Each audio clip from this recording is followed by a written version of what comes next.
Tuh naik gunung langsung Gawalise nih, Gawalise. Tidak bos, Gawalise mampu saya kalau Gawalise itu ekstrim. Jadi apa yang gunung yang pertama? Nokilalaki. Oh itu iya. Lebih panjang treknya, cuman dia hutan lindung, jadi agak enak. Tempat campnya juga dekat, langsung pos 1 kan. Oh iya. Dia base camp langsung pos 1. Nah di situ dekat. Di situ pertama naik gunung. Dan horor pasti. Apa pengalaman apa itu Mbak? Bisa dicerita pengalaman horornya? Horor pertama itu enggak. Nah ditanya mau naik mobil tidak? Dia bilang nanti dicarikan mobil. Saya bilang nanti om, kan kita masih capek, toh masih capek ini dari Masamba naik mobil open. Ini sudah malam posisinya. Dia bilang kalau saya carikan. Kita tidak kan? Tidak ada bilang kita deal-dealan mau jalan pakai mobil sewa. Saya bilang kan kalau kita mau naik mobil sewa kenapa tidak dari Masamba? Kenapa betul. nanti di Tarengge? Betul. Datang itu sopir. Ih, bagaimana ini om? Saya bilang saya tidak ada bilang iyo. Dia marah-marah. Ih, hampir berkelahi di situ. Saya bilang kasih tinggal tempat ini. Kasih tinggal tempat. Pergi kita. Langsung kita kasih tinggal itu tempat. Hampir berkelahi kan? Sudah marah-marah itu om. Assalamualaikum, selamat datang kembali ke podcast Kos Bawa Dopi. Kedatangan tamu yang spesial sekali nih, orang yang enggak tahu siapa enggak kenal ini orang di Bawa Dopi ini. Sebelum kita mulai podcast kita, jangan lupa subscribe channel YouTube-nya Bumi Morowali dan follow sosial medianya Instagram dan Facebook. Jangan lupa subscribe. Follow juga Pak IG-nya. Oke, kita kembali ke podcast kita pada hari ini. Mbak Firda, mbaknya sehat Mbak? Alhamdulillah sehat. Sehat B aja nih atau sehat banget? Bagaimana nih B aja. B aja jadi. sudah berapa bulan ini Mbak kandungannya ini?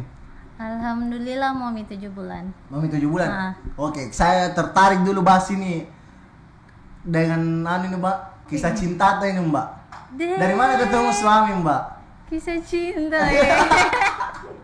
Out of the box ini. Langsung tuh menusuk pokoknya langsung rem.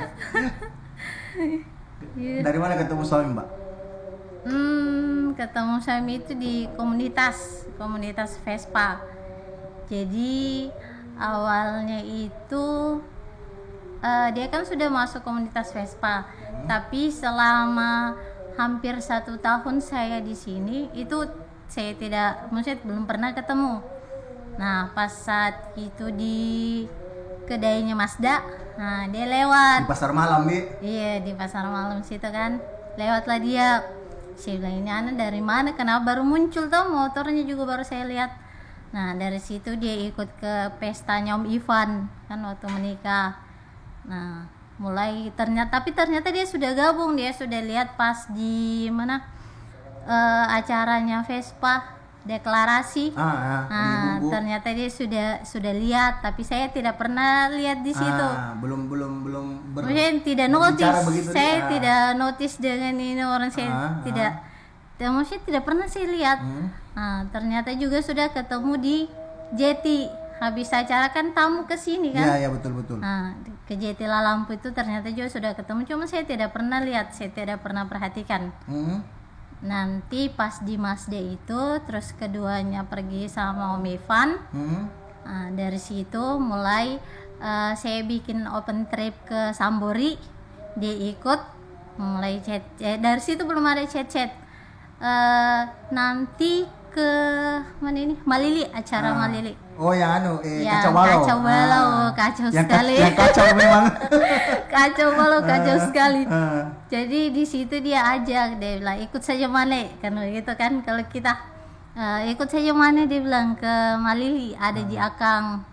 Akhirnya saya sama Akang, dia sama Ridal ke Malili lah. Balik dari Malili baru intens gitu chat-chatan. Berarti awal mulanya dari nongkrong Mbak.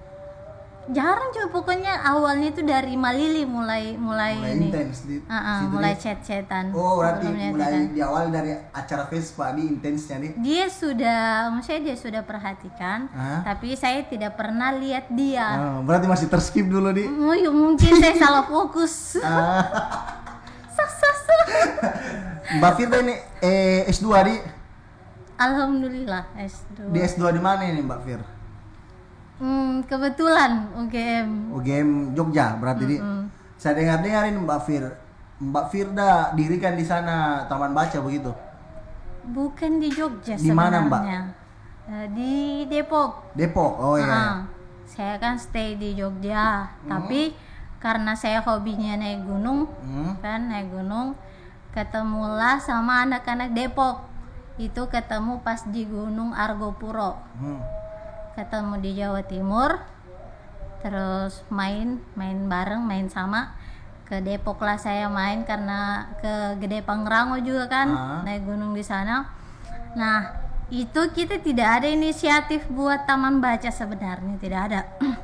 Cuma pada saat itu kita buat toko namanya Melego Outdoor. Daripada hobi toko ini sewa. Sewa alat outdoor. Maksudnya kan kita daripada hobinya hanya buang-buang uang, beli logistik, setidaknya ada supportnya kita untuk naik gunung, betul. Nah, ajaklah teman-teman di Depok ini buat toko Melego Outdoor. Ternyata di samping toko itu kan kita sewa kos-kosan untuk jadi toko. Sampingnya itu ada pembuangan sampah. Itu pembuangan sampahnya sudah hampir 10 tahun dipakai untuk pembuangan sampah orang-orang kompleks itu kan, dipakai 10 tahun.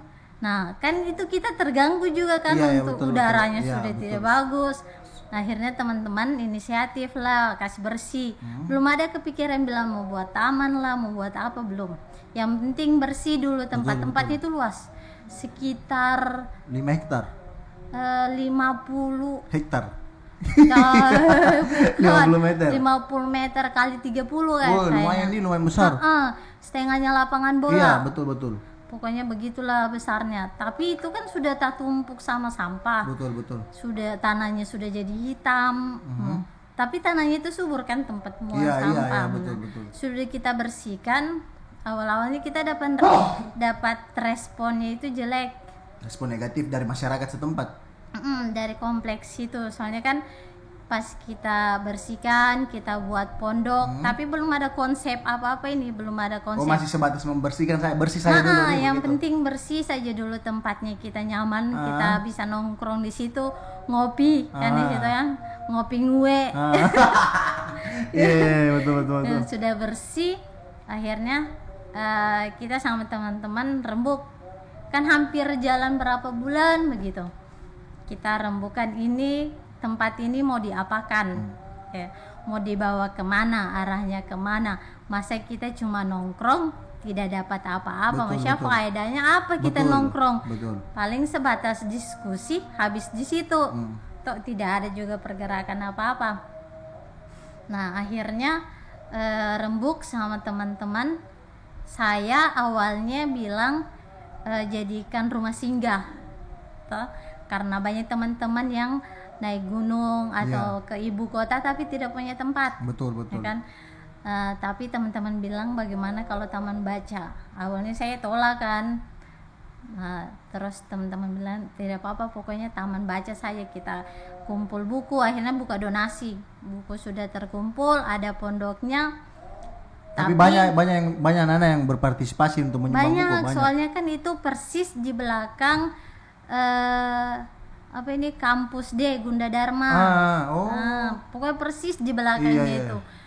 Paling cuma berapa meter ke kampus itu. Nah, jadi teman-teman dari situ yang gabung di tempatnya kita, teman-teman yang pendakian juga, temannya teman juga, pokoknya teman dari teman temannya teman yang ini juga bawa teman, istilahnya begitu saja sampai rame di situ. Terus orang nyaman sebenarnya, tempat itu paling nyaman kalau buat nongkrong karena banyak pohon. Betul. Baru sudah bersih kan, sudah bersih, kita juga rubah tempatnya jadi kayak pokoknya senyaman mungkin. Kita buat pos kayak pondok baca, sudut baca, terus ada tempat diskusi, tembok-temboknya juga di mural, di grafiti, begitu kan. Jadi supaya ada daya tariknya. Betul. Kan.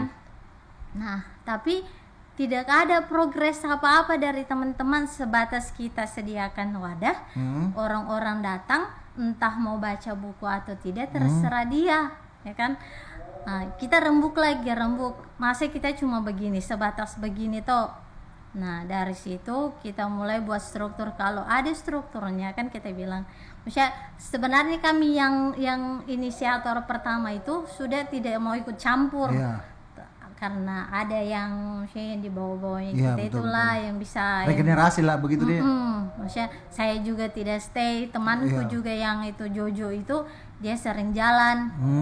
Akhirnya kita rembuk, kita bilang kalau ini tidak punya struktur maka ini tidak jalan, karena tidak ada tanggung jawab masing-masing. Masa bodoh saya mau bersihkan atau tidak, saya mau bikin ini atau tidak, terserah, karena bukan tanggung jawab kan. Nah, akhirnya kita buat struktur. Nah, dari situ mulai collab sama mini goal. Jadi sudah banyak kegiatannya kesenian juga ada. Jadi ada anak seni Gunadarma kan sering ikut collab, terus humanity-nya juga ada. Itu collab sama Mini Gold Foundation-nya itu kan. Itu sampai ke yang bencana NTT. Oh iya. Turun tangan juga taman baca itu. Turun sampai ke pelosok-pelosok itu, sekalian ada teman yang survei untuk program 1.000 buku, untuk 10.000 buku untuk Indonesia Timur.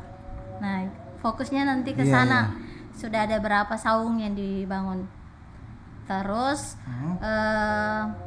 di Mamuju kemarin juga masih sama collabnya Mini Gold Foundation sama Taman Baca Melego itu. Kenapa tertarik Mbak untuk bikin taman baca? Maksudnya ada dorongan apa begitu?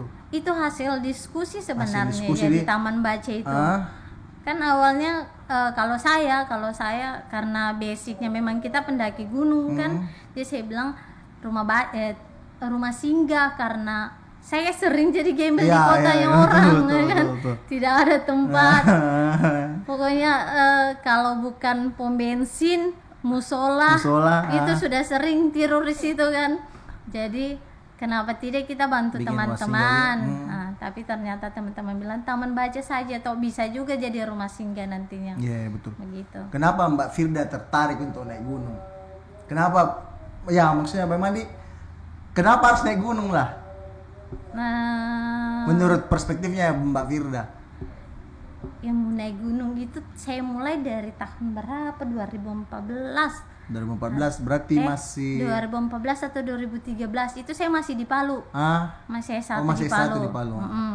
Saya tidak ada basic pencinta alam. Pokoknya gunung itu tabu untuk saya tidak tahu apa-apa.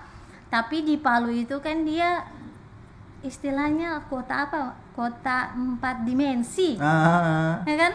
Jadi dia ada teluknya, ada lautnya, ada bukitnya kan. Nah, saya gabung di komunitas graffiti. Kita gambar itu yang jembatan yang Ponulele yang sudah tumbang gara-gara tsunami, yang jembatan itu, kuning. Gitu kan. Itu kan kita graffiti di situ. Kita rutin graffiti, kalau sudah pudar-pudar kita hapus lagi, double lagi, bikin lagi. Nah, duduk di situ itu kelihatan Gunung Gawalise. Oh iya. Nah, di situ kan. Terus duduk-duduk sore-sore lagi menggambar. Nah, ini teman-teman mungkin sudah bosan juga dengan aktivitas itu yang itu saja, kampus nongkrong, paling menggambar gitu. Betul. Terus akhirnya saya bilang kita naik gunung. Gitu kan, naik gunung. Nah, ini seniorku ini ya kan baru saya masih junior di situ. Masih disayang-sayang sama kakak-kakak tingkat, Pak. Masih dijaga sekali. Iya, masih dijaga sekali, ya Allah. Itu waktu di Palu itu, ya Allah, maaf. Jadi akhirnya pas saya bilang kita naik gunung, besoknya ini teman-temanku kan yang tidak anak seni kan begitu, maksudnya tidak ada pikir apa-apa bagaimana, langsung. Jadi bukan cuma omong doang gitu toh. Akhirnya besok atau lusanya itu naik gunung. Langsung Gawalise. Tidak, Bos. Gawalis saya mampu saya kalau Gawalis itu ekstrim. Jadi apa yang gunung yang pertama? Nokilalaki. Nokilalaki, oh itu iya. Lebih panjang treknya, cuman dia hutan lindung, jadi agak enak. Tempat campnya juga dekat, langsung pos 1 kan. Oh iya. Dia base camp langsung pos 1. Nah di situ dekat. Di situ pertama naik gunung. Dan horor pasti. Apa pengalaman apa itu Mbak? Bisa dicerita pengalaman horornya? Horor pertama itu pendakian pertama pokoknya paling. Kenapa itu? Langsung baku lihat begitu langsung? Tidak Ji, bukan begitu. Tapi tidak bikin kapok pokoknya naik gunung. Pokoknya justru bikin ketagihan di situ. Di situ kita saya 12 orang. 12 orang pertama ini. Berapa cewek Mbak? 12 orang, cewek 2. Cewek 2. Nggak takut itu Mbak? Maksudnya nggak takut karena mayoritas laki-laki 10? Saya sudah sering jalan. Saya sering jalan. Biasa saya sendiri cewek. Malahan saya lebih suka kalau saya sendiri karena tidak ada yang bikin repot lagi. Tidak ada yang bikin. Nggak merasa Ji bilang saya ini bikin repot juga. Tidak. Soalnya kalau ada cewek kadang kebanyakan kalau ada cewek saya yang lebih perhatikan sama ini cewek. Maksudnya saya lagi yang jaga. Ini biasa laki-laki masa bodoh. Jadi kan maksudnya kita sesama perempuan harus saling mengerti. Jadi saya yang aturkan apa ini butuh. Saya biasa jadi hero. Ada saya. Nah, jadi pas itu kan mendaki di Nokilalaki itu pertama kita naik itu kan 12 orang. Tapi kondisi fisik ini kan tidak sama. Ada teman itu senior lebih besar daripada bom-bom.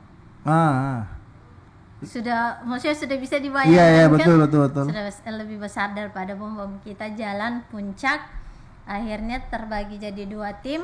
Sudah ada di tim depan 1 kan. Saya sudah sampai puncak. Ada tim yang di belakang karena ada yang drop. Nah pas drop ini kita turun. Nah di situ ada temanku yang memang pacaran, yang bawa cewek itu kan pacaran. Maunya waktu itu kebetulan dia mau foto sama-sama di puncak. Akhirnya 5 orang naik kembali untuk foto di puncak. Saya 7 orang turun. Tapi kondisinya sudah sore, otomatis malam di jalan. Nginap lagi di sana. Pasti nginap tuh kan? Tidak, tembak pos 1. Langsung di tempat. Kalau ke pos 1 berapa lama? Normal pos 1 ke pos 2 2 jam. Pos 2 ke pos 3 itu 1 jam. Pos 3 puncak 1 jam, berarti sekitar 4 jam naik. Turun kan sebenarnya estimasinya lebih cepat. Iya, betul. Nah, setengahnya lah, paling tidak setengah atau lebih sedikit. Tapi karena saya juga baru, sudah engkel. Jalan tinggal diseret. Saya posisinya kedua, ada yang pegang tangan saya, senior pegang tangan dari depan. Pokoknya kalau ada penurunan jongkok ditarik, sudah tidak mampu. Sudah tidak mampu sekali. Kayak tersesat, pokoknya kita itu kayak tersesat. Simpang belok kiri itu ada pohon besar, belok kanan itu kita potong sungai. Jadi kita susur sungai dulu, tapi dipotong baru sebelahnya itu susur sungai. Nah, seniorku bilang tunggu dulu, saya cek. Pergilah dia sebelah kiri kan, belum sampai dia di pohon besar balik. Dia bilang sebelah sana. Wih, lain-lain kuras dia bilang. Jalan. Nah, yang di depan ini selalu bilang belakang lengkap, begitu kan? Belakang aman. Pokoknya selalu dia tegur begitu. Nah sekalinya dia tegur, ini ternyata yang di belakang ini kan jatuh. Kita pikir kenapa, ternyata dia senternya di belakang. Maksudnya posisi senternya itu bukan di depan. Karena dia rasa memang sudah ada yang ikut. Jadi pas yang di depan bilang belakang, dia jawab di belakang 8. Allah Akbar. Baru sebenarnya 7 yang kita 7 orang. Baru ada, tapi ada yang menjawab 8. Dia jawab 8. Wow. Dia kan lengser wangi. langsung silent, diam semua tidak ada lagi ini yang di depan, tidak ada lagi yang tanya di belakang, jatuh tidak ada yang peduli, pokoknya dengar buk jatuh tidak ada, pokoknya tidak ada yang tanya kenapa tidak ada. Nanti sampai di tenda baru ditanya itu, dia bilang didengar tadi itu kita digenapkan. Kita digenapkan itu karena makanya ini yang di belakang bilang makanya saya senternya itu di belakang karena kakiku maksudnya tidak seirama. Jadi kalau kita kiri kan pasti dia kayak ada tik baru dia lagi kayak begitu. Jadi kan kentara tuh. Iya, kentar jejak. jadi senter di belakang. Makanya dia jatuh terus tidak senter jalan. Itu pokoknya pertama lagi. Tapi tidak. Tapi nagih di karena terbayar capeknya. Ini Mbak Firda saya lihat ini beberapa kali juga pernah ikut jadi relawan tuh Mbak. Kenapa tertarik untuk jadi relawan Mbak? Menjadi relawan. Itu kalau saya jadi relawan pertamanya itu pas sudah di Jogja. Kenapa? Bosan sama aktivitas sendiri kan saya. Maksudnya tidak suka diam satu tempat. Kalau bisa nomaden. Pokoknya melego anak tina melego sekali. Sampai saya dibilang kalau di sini teman-teman bilang atau bapaknya temanku bilang itu anak hutan. Ini saking seringnya tuh. Kan saya S1 6 tahun, S2 saya 3 tahun hampir di DO. 10 hari kalau tidak salah. S1 6 tahun nih, luar biasa memang ini. 6 tahun. Baru S2 hampir di DO. Kalau tidak ada DO S2 mungkin tidak selesai. Tapi karena maksudnya bosan karena kadang-kadang kan gunung tutup.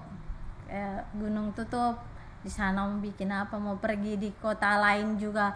Kalau cuma jalan-jalan di kotanya, maksudnya apa yang didapat? Maksudnya saya tidak suka. Jangankan ke kota lain, Jogja saja yang orang bilang kota wisata, saya bingung di kotanya itu mau dibawa di mana. Kalau ada teman datang kan, saya mau bawa kemana? Kalau pergi naik gunung, saya bilang ayo, saya tahu jalannya. Saya bilang saya lebih tersesat di kota daripada di gunung. Lebih berani saya di gunung daripada di kota.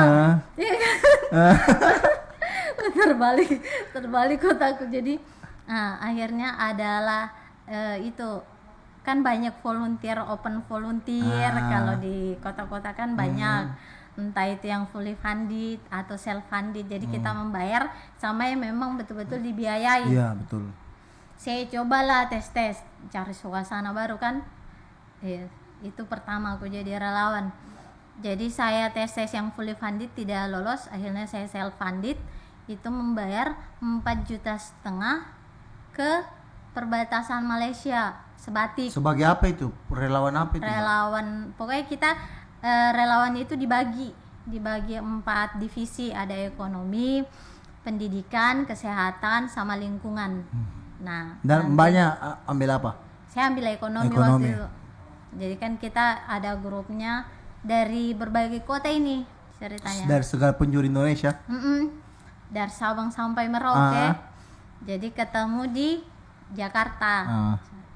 Jakarta titik temunya. Meeting pointnya kan di situ di Jakarta. Ketemu ke Sebatik lah waktu itu. Tapi kita di situ yang self funded, ada yang fully funded. Tapi kan terbatas untuk fully fundednya. Jadi kita membayar juga di situ. Membayar 4,5 di awal, ternyata di perjalanan ada kesalahan teknis, kita tambah lagi. Jadi total kita untuk biaya ke organisasinya itu, ke komunitasnya 5 juta untuk jadi relawan. Dan ternyata tidak sesuai ekspektasiku. Ekspektasi yang dapat ini dulu Mbak. Kenapa kan relawan itu ya jelas sudah gratis tuh, maksudnya pergerakan sukarela tuh. Dan di sisi yang ini kita membayar tuh. Maksudnya kenapa kita sampai mau begitu ya? Maksudnya kenapa sampai sudah jadi relawan malah membayar lagi? Apakah kan saya mau coba hal baru. Hal baru. Bagaimana rasanya jadi relawan itu? Gitu kan. Ini yang pertama kalinya ini Mbak? Pertama sekali jadi relawan itu di Sebatik. Langsung Sebatik Sebatik. Wah. Ternyata menyeberang kan di Sabati kan 50-50 mata uangnya ada pakai ringgit toh. Saya ada pakai pakai rupiah dikasih kembali pakai ringgit. ringgit. Memang begitu. Baru pakai speed ke Sebatik toh. Pakai apa kah? Pakai kapal. Pakai kapal. Oh Pakai iya. kapal. Saya kemarin pakai speed. Pakai kapal baru apa namanya? Kenapa orang-orang di sana pakai ringgit? Karena hitungannya ringgit itu lebih gampang Iya, daripada betul. rupiah. Betul. Ternyata saya kira memang karena apa tuh? Karena sudah maksudnya- dikudeta ini Sebatik. Tidak, saya pikir karena memang ringgit lebih banyak di sana. Ternyata orang tidak mau pusing untuk menghitung. Misalnya 10.000 ternyata itu harganya 1 ringgit. Berapa kalau tidak salah waktu itu 7.000, 1 ringgit 7.000. Nah dia kasih kembali itu ada koin-koin berarti 3 ringgit lagi kembali. Nah beda kalau rupiah Ribet lagi di. Pokoknya begitu kalau tidak salah. Makanya dorong pakai ringgit. Oke. Lanjut, Itu Mbak. pertamanya jadi relawan. Terus kedua ketiganya yang anggaplah relawan bencana, Mbak. Kenapa tertarik begitu? Apalagi perempuan tuh ya, perempuan ya pernah atau begini Mbak, pernah tidak diremehkan pas jadi relawan, bilang, apa kau ini relawan perempuan, apalagi body postur kecil minimalis. Kecil minimalis. Tidak Ji, tidak pernah. Maksudnya kalau sampai sebegitunya di tempat bencana tidak ada, karena sesama relawan. Saya paling kalau jadi relawan bukan relawan yang cepat tanggap. Maksudnya cepat tanggap itu yang untuk evakuasi, tidak. Betul. Lebih ke recovery berarti. Ke trauma healing. Iya, saya ada yang ke trauma healing, ada yang di bagian logistik. Logistik waktu saya di Palu. Di Palu saya bagian logistik. Saya di Bogor waktu apa itu namanya longsor sama banjir, itu saya di trauma healing. Jadi sesuai kondisi saja apa sebenarnya yang dibutuhkan. Cuman kan kalau mau pergi evakuasi, barangkali saya yang dievakuasi nanti. bukan saya yang tolong, saya yang ditolong. Ini Mbak, setahuku Mbak Firda pernah lakukan perjalanan yang ya ceritanya extreme backpacker lah, yang DO kendaraan toh. Bisa diceritakan itu Mbak? Kalau mau diceritakan juga biar 10 episode tidak selesai. Peristiwa yang paling tidak dilupa pada saat jadi extreme backpacker. Kan itu bukan pertama kalinya, maksudnya setiap backpacker itu kalau kita istilahkan DO, dola auto itu. DO itu bukan drop out tapi dola auto. Jadi kita tahan mobil, istilahnya mobil Tante Aji. Mobil Tante Aji kan. Udah jempol bos. Itu waktu di Palu. Di Palu belajarnya di Palu. Dipelajari juga begitu. Belajar di Palu, diajar sama senior. Senior itu ada seniorku. Jadi saya DO itu dola auto 2 orang saja. Berdua sama seniorku. Di situ saya disiksa, bawa carrier 60 liter. Baru di logistik di situ. Wah, mau mati sih, tinggal ditarik baru cuma 2 orang. Saya mau minta tolong sama siapa, dia juga bawa carrier. Nah, di situ pertamanya belajar. Keduanya, saya coba-coba keluar dari zona nyaman. Saya kan selalu pergi sama senior. Segala logistik itu sudah disiapkan. Pernah solo? Nggak pernah pilih? Pernah solo tapi diantar. Diantar. Diantar sampai pos 1, baru dikasih tinggal sendiri. Di pos 1 mana itu? Di Nokilalaki. Nokilalaki. Nah, itu beda. Kalau yang DO lagi, yang DO. DO ini 3 orang cewek saya. Ini 3 orang cewek ini sok-sok kuat. Maksudnya mau keluar dari zona nyaman kan. Pergi naik gunung selalunya sama senior. Coba kita tes dulu, jalan sendiri, atur logistik sendiri, bawa sendiri perlengkapan. Pokoknya belajar manajemen perjalanan sendiri nih. Bertiga naik tujuan mobil ke Nokilalaki. Itu jalannya ke Nokilalaki kan begini-begini. SS yang di mana itu namanya. Belum sampai di base camp, temanku sudah muntah.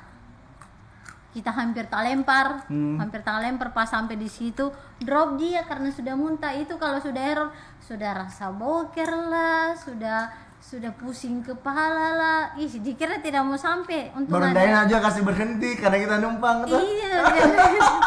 Nah, maksudnya kayaknya berendahin udah singgah-singgah ini orang. Sudah itu, tapi di situ maksudnya cuma pas perjalanannya saja, tidak terlalu lama, cuma 1 hari. Yang paling ekstrim itu yang dari Mamuju, yang kita jadi relawan. Itu paling Kalau yang paling nggak dilupa, yang tragis yang duka-dukanya, pas itu perjalanan dari Mamuju tuh, Mamuju ke Toraja dulu tuh, baru kembali ke sini lagi ke Morowali. Iya, kita ke Toraja itu naik mobil rental. Oh, berarti DO full itu dari Toraja ke Morowali? Bukan, dari Masamba. Dari Masamba ke Morowali, perjalanan dimulai. Di situ. Ada tidak cerita tragisnya, maksudnya cerita dukanya? Pernah apakah begitu, tidak makan apakah, atau tidur di sini kah? Duka itu sebenarnya tidak ada, karena kita perjalanan, saya kan sudah setiap perjalanan sudah saya manajemen memang. Maksudnya saya harus begini, berarti apa persiapanku, kan? Apalagi teman-temanku laki-laki. Betul. Jadi yang saya tidak terlalu repot lagi ini yang laki-laki. Berarti saya yang atur untuk masalah makan, apa-apa pokoknya. Saya yang manajemen. Jadi pas itu kita dari Mas Samba itu diskusi dulu. Saya bilang ini uang kita ada. Kalau kita mau naik mobil sewa, berarti kita press di ongkos makan, paling kita makan kalau mobil singgah. Tapi kalau kita backpacker, kita bisa makan sepuasnya. Mau makan di mana, di warung makan mahal juga terserah, karena kan ongkos per orang 300.000. Sama saya dari Makassar ke Bahodopi, kita berapa orang, saya, Masda, Dodi, siapa lagi, abang kakak, Rahmat, sama siapa lagi, Mursid, 6 orang, 6 atau 7, pokoknya banyak. Jadi kalilah 300.000. Kan kalau kita singgah makan itu lumayan, biar 100.000 satu orang, mau 200.000 juga tidak apa-apa kan. Jadi saya kasih pilihan, kita mau naik mobil tapi press ongkos makan, atau kita DO mobil tapi kita puas-puas makan. Nah, awalnya lancar dari Masamba sampai Tarengge, lancar. Di Tarengge kita dapat masalah. Kenapa, apa tuh? Di Tarengge itu kan ada yang itu pertigaan, yang ke Malili sama ke ke Mangkutana, ya kan? Di situ ada warung-warung, kita singgah lah. Nah, ditanya mau naik mobil tidak? Dia bilang nanti dicarikan mobil. Saya bilang nanti om, kan kita masih capek, toh masih capek ini dari Masamba naik mobil open. Ini sudah malam posisinya. Dia bilang kalau saya carikan. Kita tidak kan, tidak ada bilang kita deal-dealan mau jalan pakai mobil sewa. Saya bilang kan kalau kita mau naik mobil sewa, kenapa tidak dari Masamba? Kenapa betul. Nanti di Tarengge? Betul. Datang itu sopir. Ih, bagaimana ini om? Saya bilang saya tidak ada bilang iyo. Dia bilang marah-marah. Ih, hampir berkelahi di situ. Saya bilang kasih tinggal tempat ini. Kasih tinggal tempat. Pergi kita. Langsung kita kasih tinggal itu tempat. Hampir berkelahi kan? Sudah marah-marah itu om, karena dia sudah bawa mobil. Dibilang kenapa tidak bilang dari tadi? Ih, apa kita orang cuma duduk minum kopi? Ih, macam-macam juga dia. Bapaksa sekali. Jadi jalan dari Tarengge pertigaan ke Mangkutana. Singgah tuh om yang punya mobil, dia bilang bagaimana dek? Ini kita masih jalan kaki nih, masih tunggu mobil, ternyata tidak ada yang lewat, kan tengah malam. Mau jam 1 di situ. Saya bilang tidak om, saya bilang biar saja jalan kaki. Bayangkan dari Tarengge itu sampai Mangkutana itu yang tidak ada, kan hutan dulu, hutan, ada kuburan, baru di situ kan kompleksnya ini tentara, bukan, kompleksnya Nasrani. Kan kita lewati gereja, di situ kan banyak gereja, singgah di gereja berhenti. Oh, perkampungan Kristen begitu? Iya, yang Mangkutana awal-awal. Iya. Kan semua orang punya anjing. Allahu Akbar, lari-lari kita tengah malam dikejar anjing. Kan menggonggong semua itu anjing tengah malam. Siapa? Baru kita bawa box, ada box dibawa ditare-tare. Itu ditare-tare, itu isinya kura-kura dari Mamuju dikasih, jadi ditaruh di situ sama perlengkapan lain. Sudah tengah malam itu jalan kaki hampir 3 kilo kayaknya. Saya bilang mending naik gunung, kalau di gunung kan tanah, betis tidak tidak bagaimana, ini di aspal. Baru lari-lari lagi, kalau dapat diburu anjing lagi ya. dikejar anjing lagi sama nanti mau masuk ini Mangku Tanah Kota. Jauh sekali itu jalan kaki. Jauh. Ya kalau naik motor 20 menitan lah. Kalau naik motor. Itu loh. Kalau jalan kaki datang berapa jam ya? Capek kita orang singgah, saya baku tukar-tukar ini laki-laki, biar laki-laki mau apa. Sudah juga sudah capek. Jalan kaki lah sampai mau hampir masuk kota. Abang kakak telepon temannya, anak-anak boy yang motor apa itu? Apa itu yang besar? Motor Kawasaki yang 250. Bukan, Harley.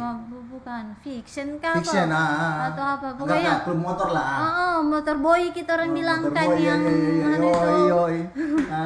Kalau teman boynya itu kan 2 orang, dia bilang nginap di sini saja. Akhirnya dibawalah, telepon lagi temannya kan. Tapi kan kita banyak. Jadi saya bilang duluan, ada yang duluan. Pas duluan itu jalan-jalan ada mobil sedan. Masya Allah, bayinya lagi tuh orang. Cuma tidak sempat kenalan. Cuma dia bilang kata dia sering juga naik gunung. Tuh kan dia sudah biasa lihat. Jadi dia singgah lah. Betul. Dia singgah, dia ambil kita orang, kasih tumpangan, baru sampai itu di tempatnya itu temannya abang kakak. Itu paling ekstrem di situ. Tapi belum selesai perjalanan, masih jauh lagi dari Mangku Tanah lagi. Jadi totalnya kita di perjalanan 5 hari di perjalanan. Tapi dinikmati Mbak dinikmati dan memang. Dan dilupa Perjalanan paling seru memang. Baru orang-orangnya juga ada yang beres. Semakin tidak beres orang, semakin bagus perjalanan. Ini Mbak Firda sekarang ya diposisikan sebagai ibu rumah tangga tuh. Bagaimana mengatasi jiwa ya yang kita bilang tuh saing tidak bisa betah tuh, bagaimana caranya mengatasi, apalagi kan sekarang ya mau kemana harus izin suami tuh, mau kemana harus pikir keluarga tuh, apalagi momi ada buah hati. Bagaimana cara mengatasi itu Mbak, jiwa petualangnya? Meronta-ronta memang. Mau berat sekali ujian. Berat sekali. Saya baru kemarin habis posting. Iya, open trip. Kayak saya lihat-lihat ini lagi open trip ini. Iya kan? Waktu hamil 2 bulan masih sempat saya ke Sambori bukan open trip. Masih 2 bulan itu masih enteng lah di bawah. Sekarang ambil tuang ini. Setengah mati. Ya Allah, paling nyaun sudah itu di kasur. Yoi. Pagi-pagi mengantuk. Allahu Akbar. Kemarin saya posting itu yang perjalanan dari Mamuju yang saya di Open Cup. Di Open Cup itu saya posting, memang jiwa meronta-ronta. Akhirnya saya kalau begitu sudah saya buka-buka album lama atau tidak. Mengenang yang lalu di. Kayak kemarin saya bikin masak-masak di dalam toko. Pakai kompor portable, pakai nesting. Ala-ala, anggap saya di hutan. Pokoknya masak anggap saya di hutan. Cuma gitu. Mau di apa lagi? Masih lama 2 bulan lagi. Ini Mbak Firda kan jadi sekretarisnya BUMDes tuh. Kenapa Mbak Firda tertarik jadi sekretarisnya BUMDes? Maksudnya yang dulu Mbak Firda benci terikat tuh. Kenapa sekarang memilih yang terikat begitu? Apakah begitu? Apakah apa-apa? Tidak sebenarnya. Kemarin itu saya langsung ditelepon sama Yopi di chat. Tuh ke rumahnya Pak Desa dulu. Saya kira apa? Jadi pas di sana ditawarkan bagaimana kalau jadi sekretaris. Saya bilang saya belum bisa kalau sekarang karena masih fokus untuk mana juga tuh. Tapi dia bilang nanti dibantu-bantu. Saya bilang terserah Pak. Maksudnya dia katanya kita butuh ide-ide begitu. Ya betul, sepakat itu ya. Butuh ide-ide. Jadi ya kan saya juga di PLB katanya toh. di PLB. Nah BUMDes kan urus sampah. Sudah Mi cerita diskusi, akhirnya saya bilang biarin Pak, sudah ini di situ miterana di ini Mbak saya rindu sekali ya dengar bagaimana cara menyikapi begitu, memang cara membagi waktu kan itu. Kebetulan ini Mbak Firda lagi ada kedai toko outdoor, rumah tangga, bagaimana cara membagi waktu itu Mbak? Adakah tips and trick untuk wanita-wanita karir yang nanti nonton? Apalagi Mbak Firda juga aktif di luar aktif di luar. Wah, kebetulan banyak organisasinya ini di sini di Bahodopi. Aktif organisasi, berkomunitas. Berusaha jadi pengusaha. Jadi ibu rumah tangga. Kan itu sebelum menikah. Komunitas sama usaha. Oh, sekarang sebelum dibatasin menikah. Komunitas di komunitas juga sudah jarang-jarang kumpul. Kan kalau rapat saya biasa saya izin tidak hadir kan sama Dirham itu. Kalau mungkin tidak sementara hamil mungkin masih aktif sekali. Cuman ini karena hamil. Jadi kebanyakan sebenarnya di rumah sekarang jaga toko. Ini Mbak juga lagi. Pertanyaan terakhir, last question, pamungkas ini. Suka dukanya jadi berumah tangga. Sukanya dulu. Suka dukanya sama ngerinya. Buka dapur itu. Buka dapur. Apalagi ngana ini jiwa laki-laki juga deh. Sukanya dulu. Sukanya itu karena sekarang apapun kalau kita punya masalah itu ada teman untuk cerita. Betul. Ada namanya kan yang pillow talk, Yazik. Mau tidur cerita dulu. Ada beban apa sudah bisa. Adalah yang bantu berpikir. Betul. Setidaknya ada sandaran. Kalau kayak kemarin kan saya kan juga kemarin tidak ada tinggal sama orang tua. Maksudnya mama memang sudah tidak ada, bapak juga sudah menikah. Jadi survive memang secara finansial didukung, tapi secara batin kan itu pasti kita kesepian juga. Iya, paham. Apalagi kalau cuma bapak kan beda kalau yang ibu yang masih ada. Akhirnya pas sudah menikah itu adalah teman untuk berpikir, bagi beban. Jadi enaknya di situ. Saling membantu di dukanya. Dukanya. Apa itu makanya? Apa di dukanya? Baik sebenarnya karena dukanya itu yang paling berat itu di awal pernikahan adalah kasih satu pemahaman. Ini kan dua orang yang berbeda. Dia pemikirannya lain, betul. Lain. Saya mau begini, dia mau begini. Nah, ini sebenarnya sama semua terjadi sama pasangan muda. Betul. Ya kan kita kan masih menyesuaikan. Pasangan muda Iya. Bukan umur yang muda. Iya, paham. Usia nikahnya yang muda. Usia nikahnya yang masih muda. Karena pacaran ataupun tidaknya itu kan acting semua. Betul. Yang sebelum menikah. Jangan percaya pokoknya. Semua itu bertel. Tidak sesuai ekspektasinya kita itu.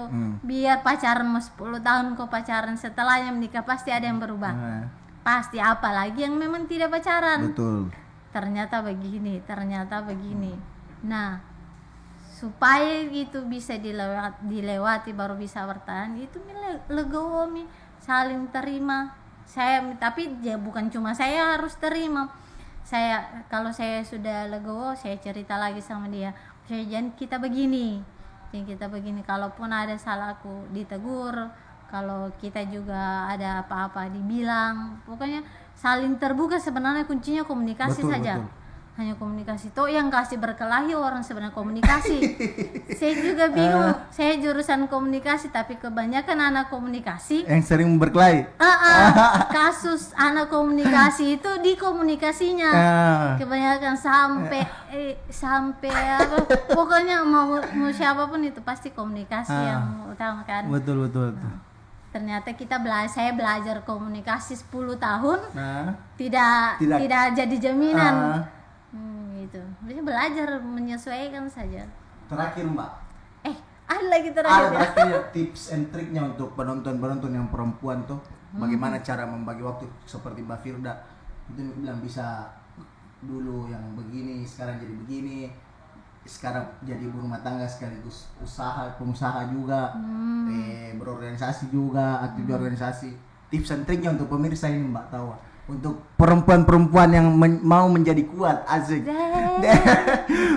Atau baru mau berusaha menjadi kuat. Nah, harus tahan waktu dan tempat dipersilakan. Harus tahan banting.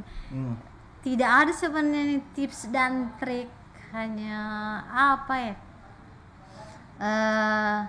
Bagi waktu itu kalau saya tidak bisa lagi di kedai, sepenuhnya di kedai. Sebelum menikah saya kan di kedai. Di kedai malam, di toko pagi kan. Jadi kalau malam toko tutup. Tapi setelah menikah kan saya tidak bisa lagi di situ terus karena saya harus ada suami juga di rumah. Makanya saya sewa saya karyawan untuk di kedai, di toko saya yang jaga, di toko sambil itu urus suami untuk masak jadi ibu rumah tangga rangkap. Berarti lebih ke maintenance waktu di Madi atau bagaimana? Tidak juga maintenance waktu. Maksudnya kondisional sebenarnya. Lebih kondisionalnya di saya ini. Kondisional. Seandainya juga saya tidak ambil, mungkin saya masih bisa semuanya. Masih bisa biar organisasi. Apalagi tadi Anatina apa? Anatina Melego. Thank you ini Mbak untuk perbincangan yang seharusnya masih banyak mau kutanya ini. Dia sampai jam 12 malam tembus ini pertanyaan. Cuman terbatas. Nanti kalau diundang next bisa jadi Madi. Yang jelas sesuai jadwal dapat jadwal karena susah sekali. Karena suami kerja. Betul. Kayak saya juga yang kerja. Ngana minggu depan ngana terima gaji ini. Ya Allah. Oke, thank you telah menonton podcast hari ini. See you the next podcast. Thank you.